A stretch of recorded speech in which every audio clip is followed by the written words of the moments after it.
Halo kalian semua, selamat datang di channel Singkat Padat. Sekarang kita akan membawakan cerita dari Donghua Suelestar yang mengisahkan mengenai kehidupan manusia setelah apokalips akibat serangan dari hewan-hewan yang telah bermutasi menjadi monster sampai menghilangkan nyawa manusia hampir setengah bumi. Untuk melawan monster tersebut, para manusia membuat dewa mereka sendiri yang memiliki kekuatan besar. Sebelum itu, ingat video ini merupakan cerita dari serial film yang artinya akan mengandung spoiler. Dan tanpa memperbanyak sinopsis lagi, mari kita mulai cerita Donghua Suelestar. Cerita dimulai dengan sang tokoh utama bernama Lo Feng, yaitu seorang kesatria praksi yang sangat kuat, datang ke berangkas AI untuk mencari tahu apa yang terjadi dengan bumi yang ia tepati. Sang AI tersebut menjelaskan kepada Lo Feng mengenai kehidupan manusia terdahulu. Jadi sebelum bencana ini terjadi, para manusia menemukan sebuah virus misterius yang mereka namai sebagai virus R, yang dimana virus ini menyerang hewan dan manusia. Jika virus menyerang manusia, maka manusia akan jatuh sakit. Sedangkan jika menginfeksi hewan, maka hewan tersebut akan bermutasi menjadi monster dengan bentuk yang lebih besar dan sangat buas. Terlebih lagi, daya tahan mereka sangat tebal, sampai peluru dari senjata api tidak bisa menembus kulit mereka. Dan ditambah lagi, pada zaman ini tiba-tiba saja muncul monster raksasa secara misterius yang membuat situasi bumi sangat menyeramkan bagi manusia. Negara besar di seluruh dunia pun menyatu untuk mencari jalan keluar dalam permasalahan ini, sampai mereka menggunakan ribuan senjata nuklir untuk memusnahkan para monster.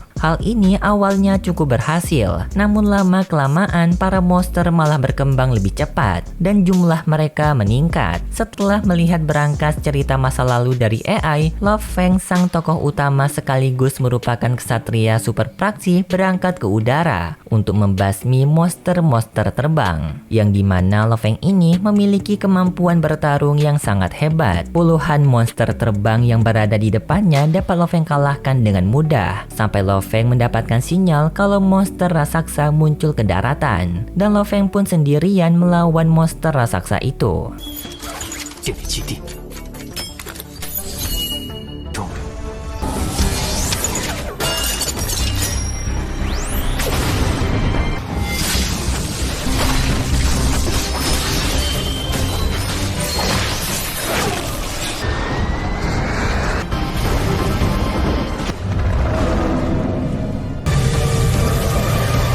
Namun di saat pertarungan, kita kembali ke cerita masa lalu dari Lo Feng. Sebelum Lo Feng menjadi seorang kesatria, yang dimana Lo Feng ini merupakan murid sekolah biasa dari keluarga yang kurang mampu. Dan sekarang Lo Feng sedang berada di tepi benteng pertahanan untuk melihat pemandangan di luar. Setelah melihat pemandangan, Lo Feng bersama temannya pulang ke rumah. Di tengah perjalanan, Lo Feng berpapasan dengan wanita kesukaannya yang sekelas dengan Lo Feng bernama Shu.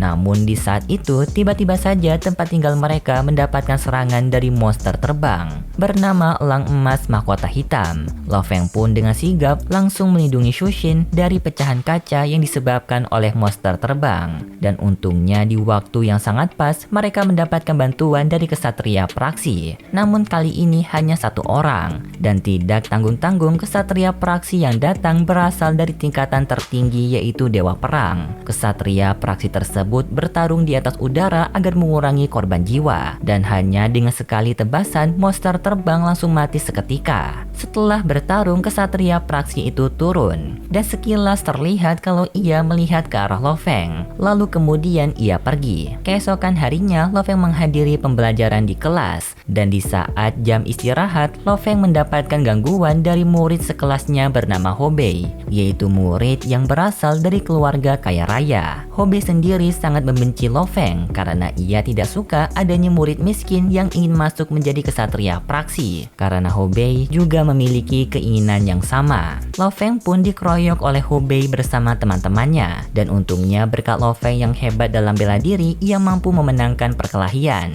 Tak disangka, tanpa mereka sadari, perkelahian tersebut disaksikan oleh pelatih Jiang, seorang pengawas tingkatan lanjutan dari sekolah Lo Feng. Karena sekolah yang Lo Feng masuki merupakan sekolah bela diri, Pelatih Jiang pun tertarik kepada Lo Feng setelah melihat pukulan Lo Feng yang sangat keras. Lalu di sore harinya Lo Feng pulang dari sekolah, yang dimana tempat tinggal Lo Feng sendiri berada di rumah susun yang termasuk di dalam lingkungan kumuh. Di keluarga Lo Feng, ia memiliki kedua orang tua dan mempunyai seorang adik yang mengalami lumpuh di kakinya. Walaupun kehidupan mereka cukup sulit, mereka tidak mengeluh akan keadaan dan masih bisa tersenyum, membuat keluarga Lo Feng menjadi harmonis. Sedangkan Ho Bei yang merupakan pembenci Lo Feng sekarang sedang mengobrol bersama ayah dan pamannya, yang dimana paman dari Ho Bei ini merupakan kesatria praksi, dan terlihat kalau lingkungan dari keluarga Ho Bei ini sangat egois. Ho Bei memberitahu kalau ia memiliki saingan di kelasnya bernama Lo Feng, dan Ho Bei meminta bantuan kepada pamannya untuk menghentikan Lo Feng. Pada keesokan hari, Lo Feng berangkat ke sekolah, namun di tengah perjalanan Lo Feng dihentikan oleh pelatih Jiang yang kemarin. Ia memberitahu kepada Lo Feng kalau pelatih Jiang ingin menguji kemampuan Lo Feng. Apakah Lo Feng layak menjadi kesatria praksi dengan kemampuannya saat ini? Mendengar hal tersebut, Lo Feng sangat tertarik dan menerima tawaran dari pelatih Jiang. Lo Feng pun diantar ke aula Jingxia, merupakan tempat yang akan menjadi tes bagi Lo Feng. Setelah memasuki aula Jingxia, Lo Feng memulai ujian tes kekuatan fisik dengan bertarung melawan monster di dunia virtual. Lo Feng bersama para peserta lain memulai ujian dengan bertarung melawan monster.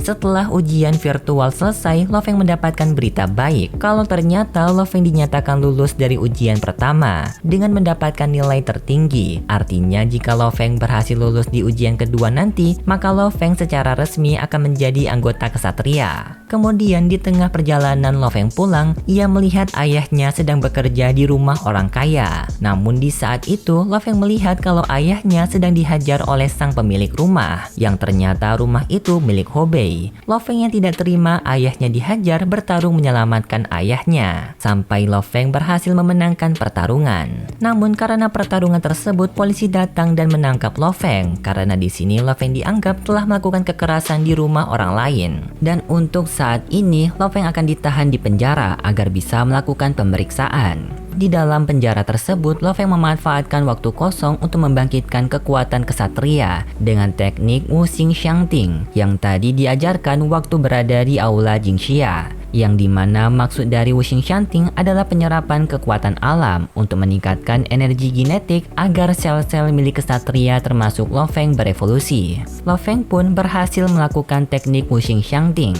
Kemudian di saat jam makan telah tiba, Lo Feng ikut makan bersama para napi lain di kantin. Namun di saat itu, tiba-tiba saja ada beberapa napi yang mendatangi Lo Feng untuk mencari gara-gara kepada Lo Feng. Lo Feng pun dengan sigap melawan mereka semua, yang dimana para napi ini merupakan suruhan dari Ho Bei untuk membunuh Lo Feng. Tetapi di tengah pertarungan, Lo Feng tanpa sadar menggunakan kekuatan yang disebut sebagai kekuatan spiritual, yaitu kekuatan yang mampu menggerakkan benda dari jauh, serta dapat melihat pergerakan secara slow motion.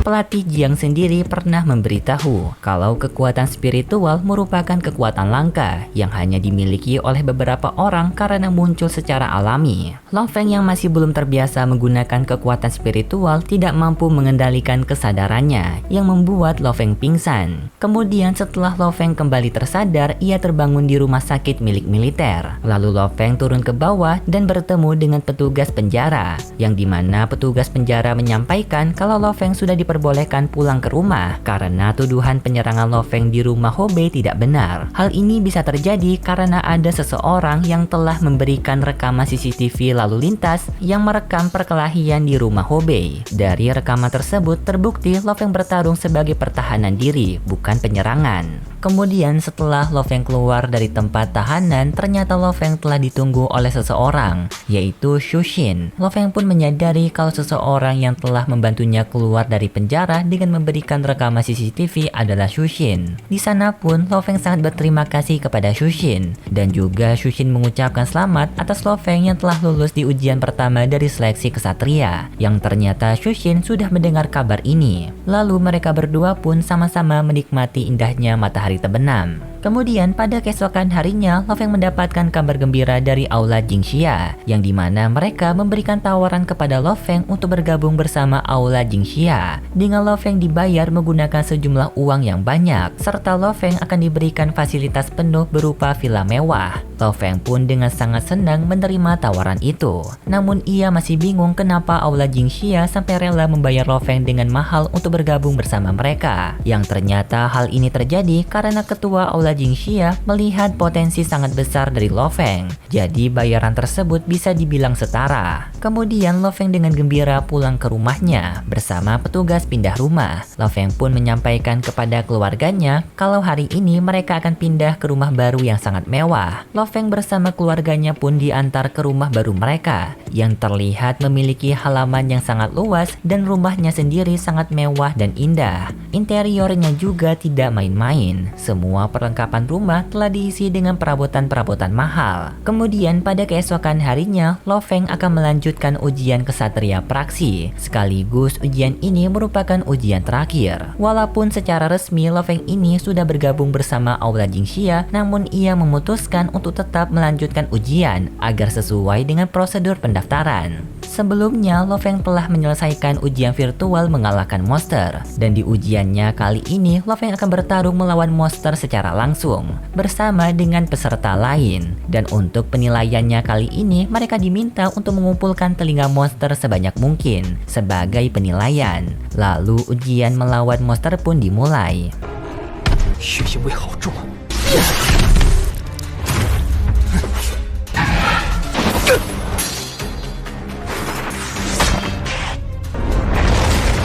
这一次会犯同样的。 Lo Feng mengalahkan banyak sekali monster, sampai akhirnya penilaian dimulai dengan Lo Feng yang berhasil mengumpulkan telinga monster dengan berjumlah 36. Dengan jumlah sebanyak itu, ternyata Lo Feng masih berada di peringkat kedua. Sedangkan peringkat pertama ada seseorang bernama Wang Don dengan berhasil mengumpulkan 51 telinga monster. Dan syukurlah mereka diberikan pengumuman kalau semua peserta di ujian kali ini dinyatakan lulus. Mereka pun sekarang secara resmi telah menjadi kesatria praksi. Selanjutnya, Lo Feng telah sampai di rumah dan ia sekarang membeli sebuah buku yang disebut buku teknik pergerakan 9 tingkatan pedang guntur, yang dimana langsung dikirimkan oleh kesatria praksi bernama Cheng Gu. Tidak hanya mengirimkan buku bela diri, Cheng Gu juga memberitahu kalau kasus Hobei yang dulu ingin membunuh Lo Feng telah diselidiki dengan serius, sampai mereka telah mendapatkan hasil kalau Hobei terbukti dinyatakan bersalah atas tuduhan perencanaan pembunuhan. Hal ini akan membuat Hobei dihukum sangat berat, berupa bisa dipenjara selama 20-30 tahun atau yang paling beratnya hukuman mati. Cheng Gu juga memberitahu kalau sekarang paman Hobei ingin bertemu dengan Lo Feng. Lo Feng pun segera ikut bersama Cheng Gu untuk bertemu dengan paman Hobei, yaitu seorang kesatria praksi dari aula yang berbeda dengan Lo Feng. Di sana, Lo Feng ditemani dengan Cheng Gu serta 2 orang instruktur dari aula Jingxia, yang dimana paman Hobei ingin membuat perjanjian perdamaian kepada Lo Feng untuk mencabut laporan Hobei, dengan Lo Feng akan dibayar sejumlah uang bernominal 50 juta yuan atau setara dengan 100 miliar lebih rupiah. Namun Lo Feng menyampaikan uang saja tidak cukup karena di kasus ini keluarganya yang terutama sang ayah juga ikut terkena kekerasan fisik dari Hobei. Lo Feng meminta untuk Hobei juga meminta maaf secara langsung di hadapan ayahnya Lo Feng. Namun paman Hobei yang mendengar itu langsung membatalkan perjanjian perdamaian karena ia tidak rela keponakannya meminta maaf kepada keluarga golongan bawah. Dan setelah itu pun tawaran mereka langsung dihentikan, yang artinya Hobei akan tetap diproses secara hukum, antara dipenjara atau mendapatkan hukuman mati. Kemudian Lo Feng diberitahu kalau hari ini Lo Feng telah dimasukkan ke dalam tim yang bernama Firehammer, dan Cheng Chenggu di sini merupakan wakil kapten dari Firehammer. Selanjutnya, Lo Feng pergi bersama Chenggu ke tempat berkumpulnya anggota Firehammer yang lain untuk melaksanakan misi. Dan di sini, Lo Feng bertemu dengan kapten tim Firehammer bernama Guo Fang. Sepertinya untuk kelanjutan cerita mengenai misi pertama Lo Feng sebagai anggota tim Firehammer akan dilanjutkan di part kedua. Dan untuk part pertama ini, mari kita sudahi dahulu. Jika kalian suka dengan video cerita Donghua Swelled Star, bisa beri like dan subscribe. Dan sampai jumpa di video part kedua. See ya!